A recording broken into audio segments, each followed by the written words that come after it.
नमस्कार, one India Hindi में आपका स्वागत है। बीजेपी के राष्ट्रीय अध्यक्ष जेपी नड्डा के काफिले पर हुए हमले के बाद पश्चिम बंगाल सरकार और केंद्र सरकार के बीच तल्खी बढ़ गई है।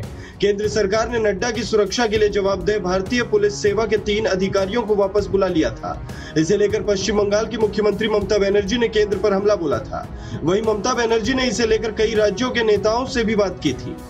ममता ने एनसीपी के अध्यक्ष शरद पवार से भी बात की है। यह जानकारी एनसीपी के वरिष्ठ नेता नवाब मलिक ने दी है। नवाब मलिक ने कहा है कि पश्चिम बंगाल की सरकार को अस्थिर करने के लिए बीजेपी जिस तरह से केंद्र का उपयोग कर रही है वो दुर्भाग्यपूर्ण है। दरअसल नवाब मलिक ने मीडिया से बात करते हुए कहा, शरद पवार और ममता बनर्जी ने चर्चा की कि कैसे बीजेपी बंगाल को अस्थिर करने की कोशिश कर रही है। केंद्र सरकार सरकारी अधिकारियों को अपनी मर्जी से वापस ले रही है और राज्य के अधिकारों का उल्लंघन कर रही है। बीजेपी जिस तरह से केंद्रीय एजेंसियों का दुरुपयोग कर रही है वो सही नहीं है। उन्होंने कहा, ममता बनर्जी और शरद पवार अन्य राष्ट्रीय नेताओं के साथ भी बैठक करेंगे।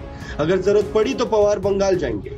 गौरतलब है कि ममता बनर्जी ने अब 10 दिसंबर को तृणमूल समर्थकों द्वारा बीजेपी प्रमुख के काफिले पर हमले को लेकर केंद्रीय प्रतिनियुक्ति पर दिल्ली जाने का आदेश देने वाले 3 आईपीएस अधिकारियों को भेजने से इनकार कर दिया है। आपको बता दें, मध्य प्रदेश के गृह मंत्री नरोत्तम मिश्रा ने वहां की मुख्यमंत्री ममता बनर्जी पर तंज कसा कि तीर निशाने पर लगा है।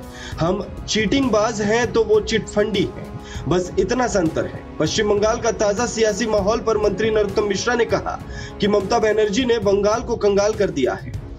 ममता बनर्जी ने शरद पवार और अन्य विपक्षी नेताओं को आमंत्रित किए जाने को लेकर मध्य प्रदेश के गृह मंत्री नरोत्तम मिश्रा ने तंज कसते हुए कहा कि फूंके हुए बल्ब की झालर रोशनी नहीं कर सकते। नरोत्तम मिश्रा ने कहा कि ये फूंके बल्ब की झालर है, ये रोशनी नहीं कर सकते। पश्चिम बंगाल में वो पहले भी आ चुके हैं, इनसे पश्चिम बंगाल का भला नहीं होगा। बंगाल का भला काम से होगा जो वो करती नहीं है। आज बंगाल को देखकर पीड़ा होती है, लेकिन जनता निर्ममता की विदाई तय कर रही है। आगामी चुनाव में वहां भाजपा की सरकार बन रही है। उन्होंने कहा, इसके संकेत भी जनता ने दे दिए हैं। लगातार बीजेपी नेताओं की रैलियों और सभाओं में बड़ी संख्या में लोग पहुंच रहे हैं।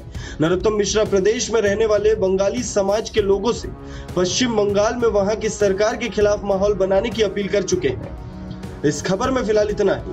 तमाम अपडेट्स के लिए बने रहिए वन इंडिया हिंदी के साथ।